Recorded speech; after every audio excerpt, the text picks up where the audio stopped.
Assalamualaikum students, my name is Mehboob Rashid, your chemistry teacher. Welcome to Concept Pair. आज के इस lecture में हमने एम्पेरिकल फार्मूले को डिस्कस करना है। सबसे पहले हम एम्पेरिकल फार्मूले को डिफाइन करते हैं कि एम्पेरिकल फार्मूला है क्या। असल में empirical formula of a compound show the simplest whole number ratio of atom present in that compound. Empirical formula हमें सिंपलेस्ट होल नंबर रेशो के बारे में बताता है। किस चीज की? होल रेशो के बारे में बताता है, एटम्स की। और वो एटम्स कहाँ पे पाए जाते हैं? जो एटम्स कंपाउंड में पाए जाते हैं। अब क्या हुआ एम्पेरिकल फार्मूला कि empirical formula of compound show the simplest whole number ratio of atom present in that compound. Compound के अंदर जो भी एटम्स पाए जाते हैं उनकी सिंपलेस्ट होल रेशियो जो है ना, वो हमें एम्पेरिकल फार्मूला बताता है। एग्जाम्पल से हम मजीद इसको क्लियर करते हैं।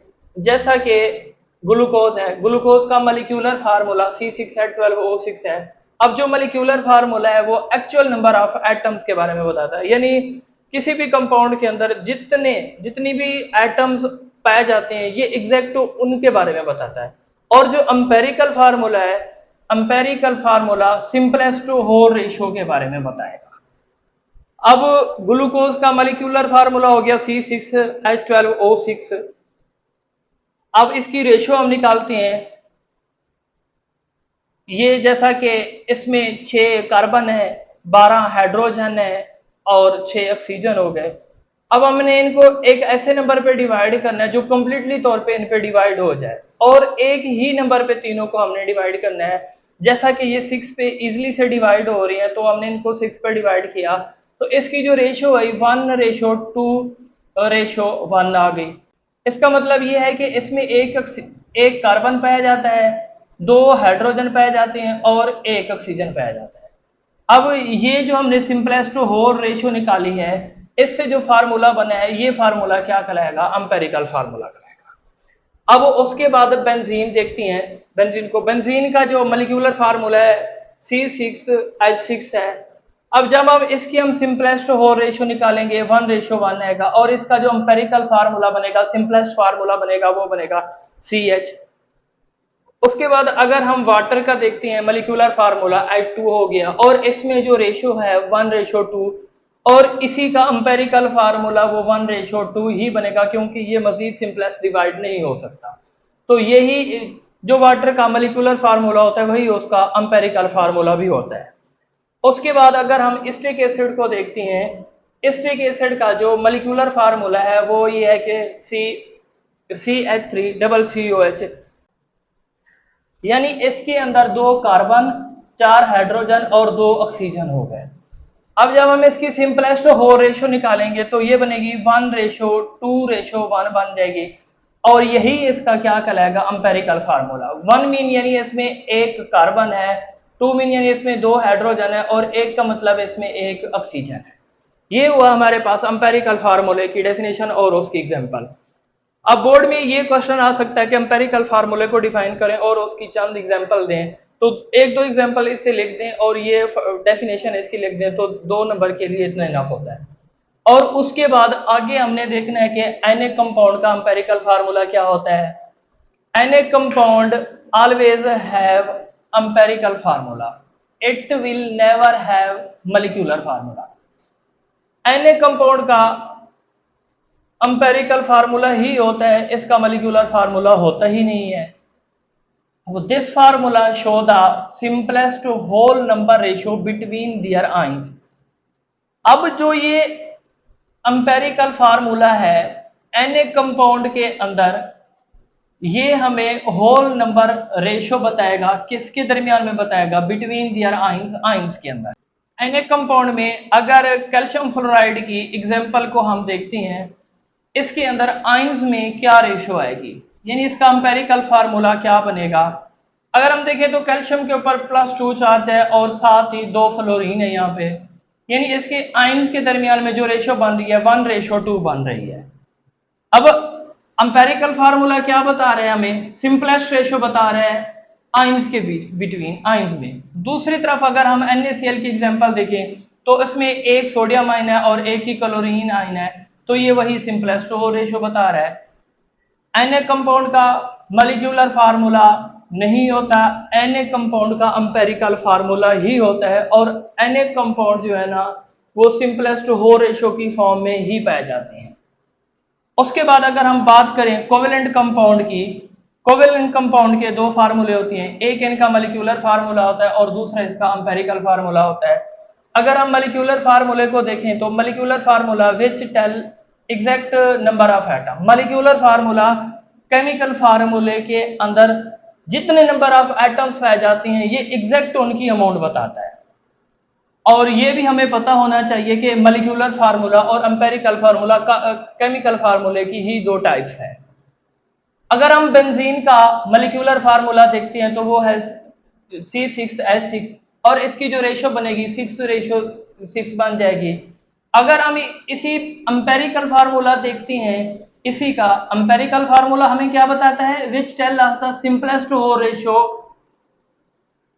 होल नंबर रेशो के बारे में ये हमें बताता है। अब बेंजीन का क्या बनेगा एम्पिरिकल फार्मूला, इसका बनेगा CH, इसके दरमियान जो रेशो आएगी वो 1:1 आ जाएगी।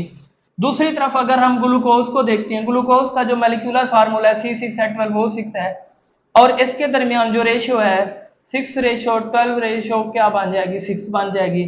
उसके बाद अगर हम ग्लूकोज को देखते हैं, इसका मॉलिक्यूलर एम्पिरिकल फार्मूला देखेंगे, मॉलिक्यूलर फार्मूले को हमने देख लिया है, इसका एम्पिरिकल फार्मूला बनेगा CH2O, यानी इसके अंदर जो रेशो होगी 1:2:1 बन गया। और उसके बाद हाइड्रोजन पेरोक्साइड को अगर हम देखते हैं, दो इसमें हाइड्रोजन है दो ऑक्सीजन है, तो मॉलिक्यूलर फार्मूले की जो इसकी रेशो बन रही है 2:2 बन रही है। इसके बाद अगर हम हाइड्रोजन पेरोक्साइड की इसका एम्पिरिकल फार्मूला देखेंगे हाइड्रोजन पेरोक्साइड का, तो वो 1:1 बन जाएगा।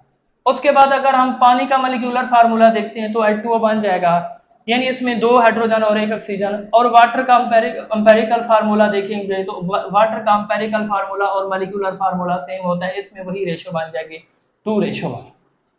उसके बाद आगे एक क्वेश्चन आप पूछा गया है इसी टॉपिक के अंदर के वाटर का मॉलिक्यूलर फार्मूला और एम्पिरिकल फार्मूला। अब क्वेश्चन ये है कि why the water has same empirical formula and molecular formula. Chemical formula of water, water का जो केमिकल फार्मूला बन रहा है वो H2O बन रहा है। This show that the atomic ratio, जो एटॉमिक रेशियो हमें बताता है कि 2 इसमें हाइड्रोजन और 1 ऑक्सीजन हो गया, which can not be simplest more, और इसको हम मजीद सिंपलेस्ट नहीं कर सकते H2 को, तो will be the empirical formula as well as the molecular formula. यही वजह है कि जो वाटर है ना, वाटर का जो केमिकल फार्मूला है, जो मॉलिक्यूलर फार्मूला है, इसकी यही ही सिंपलेस्ट रेशियो है। इसको हम मजीद डिवाइड नहीं कर सकते किसी भी नंबर पे, ना इसको हम होल रेशियो की फॉर्म में लेके आ सकते हैं। तो यही बात है कि इसका एम्पिरिकल फार्मूला और मॉलिक्यूलर फार्मूला एक जैसा है। उसके बाद अगला जो क्वेश्चन है कि व्हाई द सम कंपाउंड में have the same empirical formula, कि कुछ कंपाउंड का एम्पिरिकल फार्मूला सेम क्यों होता है। अब since empirical formula does not tell us that the actual number of atom present in a compound, पहली बात ये हो गई कि एम्पिरिकल फार्मूला हमें एक्चुअल नंबर ऑफ एटम नहीं बताता किसी भी कंपाउंड के अंदर। रेदर देन दूसरी तरफ अगर हम देखें, it represent the simplest ratio between the atom, atom के दरमियान ये हमें सिंपलेस्ट रेशियो बताता है, ये भी हम डिस्कस कर चुके हैं।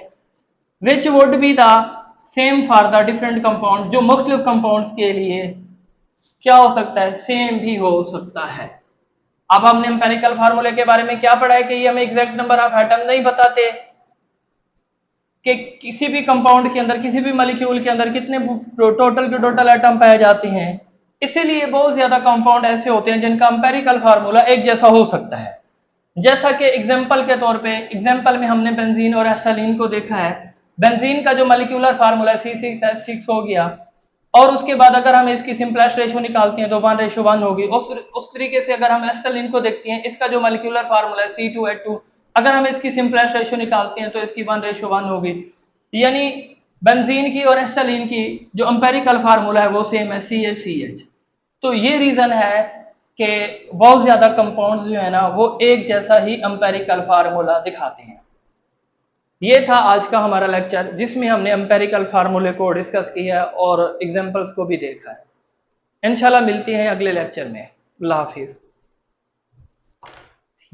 अगर आपको ये लेक्चर पसंद आया हो तो लाइक करें, शेयर करें और चैनल को जरूर सब्सक्राइब करें ताकि आपको मिलते रहें ऐसे ही हेल्पफुल वीडियोस। शुक्रिया।